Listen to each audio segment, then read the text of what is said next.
What's up, guys, and welcome to the weekly Q&A. This week's video is brought to you by Raycon Earbuds, and we'll hear more from them later. Our first question comes from Flash Turtle, who asks if Moff Gideon could be a former Inquisitor.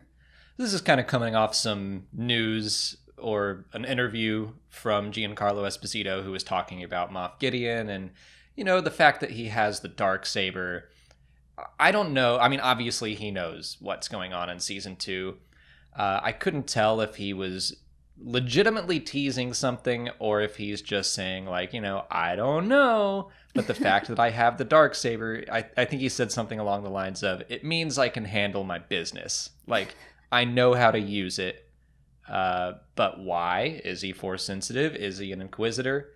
He said something about being like a descendant of Darth Vader, which I don't think he means literally, obviously. But I think he knows how to tease in interviews in like a fun kind of silly way, because he was dropping is he this or is he this, we don't know.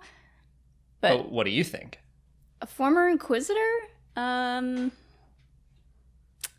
think so. I kind of don't think so either. I just figure he is what Den said. He was former Imperial Security Bureau, and he was around for the Great Purge of Mandalore. So I think he probably just has a history with Mandalore. I'm not going to guess he's Force sensitive. I think he's just someone like Pre Vizsla who knows how to handle a sword.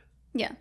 I mean, I just don't see them bringing the idea of the Inquisitors into the Mandalorian show.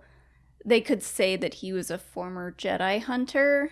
Maybe they could introduce him as being someone like the Inquisitors, but not call him that exactly. I mean, if the stuff about Cobb Vanth is true, then I'm like, all bets are off. They could do anything. They might say the word Inquisitor, and maybe he was the fourth brother. I'm trying to think of a number they haven't used yet. Well, that's true. I think they have used 4. But, maybe he could be someone. It's interesting, though, why wouldn't he have the red lightsaber? I don't know. I think that the fact that he has the Darksaber makes him unique, so I would kind of put him in a different category than the Inquisitors. Caleb Sexton wants to know how we would define a true Star Wars fan. I'm going to put a quick caveat on this, Caleb. I do not think you are asking this question in any kind of harmful way. I just really don't like the term true Star Wars fan, because usually I see it pop up in true Star Wars fans like Star Wars this way, and true Star Wars fans don't like this movie, and it usually comes up in kind of an attacking manner. Caleb, I don't think you were asking it that way at all. Yeah, I don't think there is such a thing as a true Star Wars fan. There's such a thing as a Star Wars fan, and the way that happens is you like a Star Wars. Yep. Just one thing. Any of them. Anything. Any character, TV show, book, comic. I will say that there is a true Star Wars fan, but it's just all Star Wars fans. I thought I was going to say you. It's me. True Star Wars fans, smash that like button. No. No, but really hit the like button. I think it's all even ground. If all you've seen is one episode of Jedi Temple Challenge and you loved it, congratulations, you are a true Star Wars fan. You don't have to have seen all the movies. You don't have to have read all of the books or the comics. Everyone is going to come at Star Wars from a different angle. And I just hate to think about someone coming in who just maybe read a Star Wars book or picked up their first action figure because they thought it looked cool. And they were like, I like Star Wars. And someone were like, have you seen the movies? No, you don't. I just don't like that kind of elitist attitude. Yeah, I would consider my mom a Star Wars fan. She's kind of seen the movies. Whether or not she paid attention, I don't know. She definitely doesn't understand them, but she knows that we like them, and she likes that we can have this as a job, and so that makes her a Star Wars fan. My parents just finally, I mean, they were the ones that introduced me into Star Wars, but they're not into it as much as I am. They just finally watched the second episode of The Mandalorian, and today were asking me about, well, like, so did using the Force just knock that baby out? Was he just too tired? So we had like a fun little discussion about Baby Yoda and why he sleeps. Yoda? Of course they love him. Who couldn't? Brandon Williamson asks if we think we'll ever see Obi-Wan go through the same trials that Yoda did in Season 6 of the Clone Wars. And they're specifically asking, will it happen in live action in the Kenobi series? I don't think so. It would be cool and weird and trippy, but I don't know. I don't think that ultimately you have to go through all of that specifically the way that Yoda did. Yeah, I think it was cool to put in because it was animated and you could get away with being a little weird and trippy. But, you know, they could, if they wanted to make it a little bit weird and trippy, that would be a way to do it. But, yeah, I don't think so. Well, we know, like, Anakin definitely didn't do that. And he still got to become a Force ghost. I don't know. Like, I don't think Luke did all of that. It kind of seems like Qui-Gon and Yoda opened this door for the Jedi to, for future generations to be able to do this thing. And it's, to be fair, it's been a while since I've watched those episodes, so I might be forgetting what the Force priestesses specifically said, like, you have to do this. Mm-hmm. And, like, maybe Obi-Wan went through something similar in his mind, a similar kind of trial, but I doubt he had to go to the wellspring of life and do all of that same stuff. I'm wondering if he just kind of had visions that put him through similar mental trials. Or it could be something like it's just kind of Jedi tradition to go to the wellspring of life and go through all of that in order to become a Force ghost, but in reality you don't really have to do that. Well, that's it's like a graduation ceremony. You don't have to go to graduate. Most people didn't. Like, Yoda's the only one that we know that did, and most Jedi couldn't become Force ghosts, which is why The Rise of Skywalker is like a weird kind of, okay, where are all these voices coming from? Because they weren't supposed to be able to do that.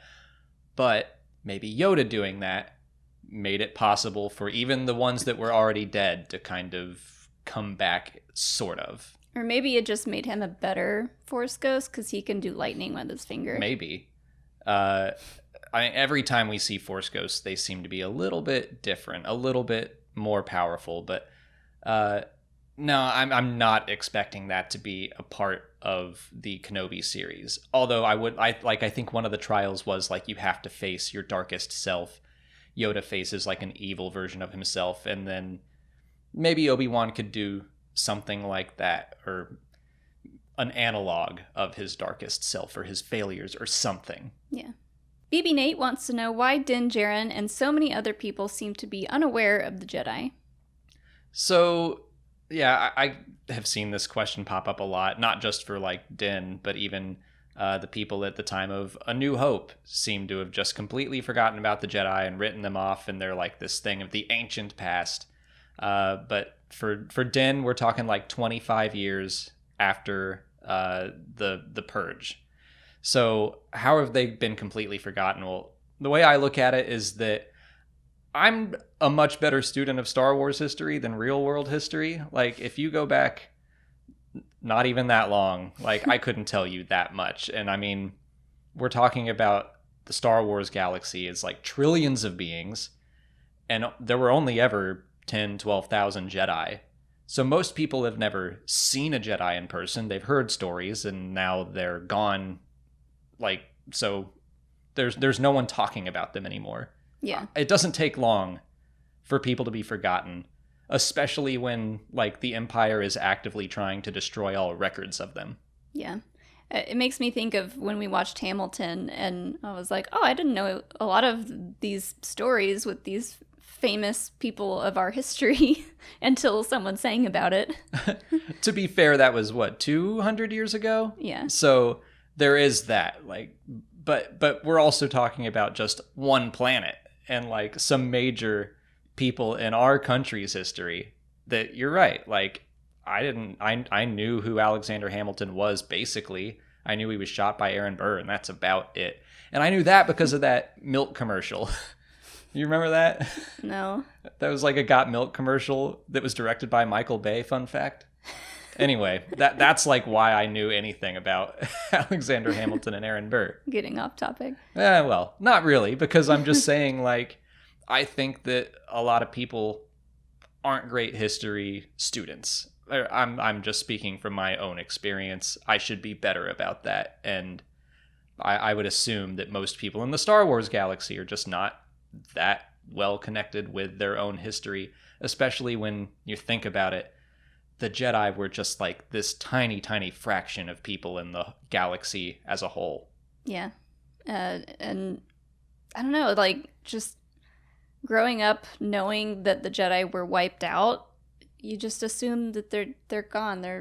They don't exist anymore. Brandon Velasquez asks if Vader was completely evil up until Palpatine started zapping Luke, or was his turn kind of gradual? I think it's gradual from the point of The Empire Strikes Back, or probably even when he figures out about Luke. But the big turning point that we get to see is in Return of the Jedi, when it's just Luke and Vader on Endor. That's what I was going to say. Go ahead. You say that then. Yeah, it's like you can kind of hear it in his voice when it's the two of them, and he refers to Luke as son. Son, it's too late for me. Like, that's, to me, like a definite sign that he's starting to be like, all right, something is gonna happen, and I'm done being Vader. I mean, yeah, I hadn't even thought of that specific line. That I think is acknowledgement that he's like, yes, I used to be Anakin, I'm not anymore, and I can't be. Like, that he's at least acknowledging that he has a connection to this person who he's basically cut off for so long.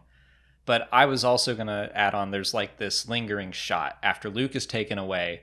Vader just kind of like leans on the railing and the camera stays on him for a while. And it's like, why else are we getting that shot of Vader kind of just like thinking and being alone if we're not supposed to see that, okay, he's starting to come around? Kind of like, you can't really see any of his facial expressions, but yeah, like him thinking, like, is this the right thing to do? Like I mentioned before, today's Q&A is brought to you by Raycon, who is offering a 15% discount to our viewers on their wireless earbuds at buyraycon.com/Star Wars Explained. Their earbuds sound just as good as other premium audio brands, but start at about half the price. They sent me everyday E25 earbuds to try out, and they do sound and feel really great. They have 6 hours of playtime on a single charge, seamless Bluetooth pairing, more bass, and a more compact design for a nice, noise-isolating fit. Molly likes to watch TV in bed while I read, so I put on music so I can focus on my book, or we've been sharing them to listen to podcasts while we walk Hilo. They come with a really cool charger that doubles as a carrying case, and they can adjust to fit any size of ear, and they can come in a lot of different colors. They have amazing sound at a great price. Visit buyraycon.com/Star Wars Explained, or click on the link in the description of our video to get 15% off your order. On to YouTube questions, Lucas Bailey asks, what happened to the clone traitor Slick after he was caught? Probably nothing good. I mean, like, if you look throughout the entire series of the Clone Wars, do you remember the episode where they're like training Domino Squad, and they're terrible? And the Kaminoans are like, yeah, these clones aren't really up to snuff. Maybe we should just like throw them in the garbage. Yeah. Come again? Maybe there's like a giant toilet bowl on Kamino. So, man, you're going to a weird and dark place. Sorry.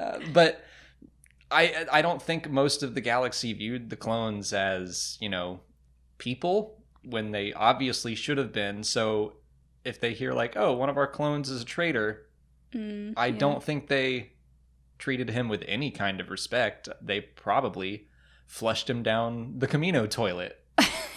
Or, I mean, maybe I don't know, they could have like run experiments on him, or Yeah. put him in clone jail for a little while, and then once he's been good for enough time, he can be a janitor like 99. See, that's what I don't think they would have done that at all. Like, experiments, yes. Like, I think they would have viewed the clone as a resource and not a person.